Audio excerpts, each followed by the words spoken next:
نفتح الآن ملف مهرجان يافع التراثي، حيث اختتمت اليوم بمنطقة القراعي في مديرية المفلحي مهرجان يافع التراثي بفعاليات متميزة من الموروث الثقافي العريق، بحضور مشايخ وشخصيات اجتماعية من أبناء يافع، إضافة إلى ضيوف من المحافظات الجنوبية الأخرى. نترككم مع التفاصيل في هذا التقرير.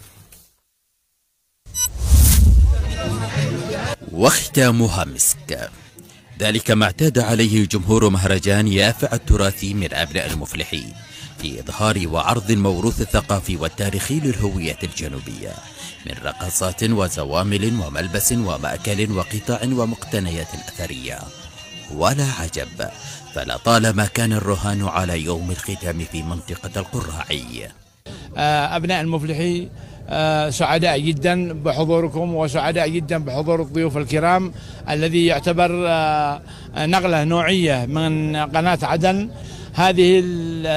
هذا العمل يمثل لبنة أساسية للتقدم والازدهار في طريق الخط الجنوبي. التنظيم الجيد من قبل القائمين على إدارة المهرجان هو سر التميز، فكما قيل الإدارة في خدمة الإبداع والتاريخ والتراث، حيث بدأ العرس التاريخي برقصة البرعة المميزة وإلقاء القصائد والخطب العصماء والصدح بالزوامل الشعبية، وعرض عسكري تاريخي لعدد من الشباب يحملون السيوف والأدرع النحاسية الأثرية التي كان يذود بها أبناء يافع والجنوب للدفاع عن دينهم وأرضهم وهويتهم.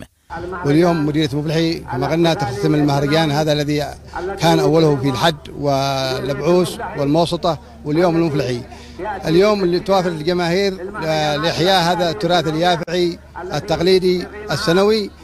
وكما تعلمون أن هذا المهرجان التقليدي الثقافي الذي يحييه أبناء يافع بعد إن كان انقطع لأسباب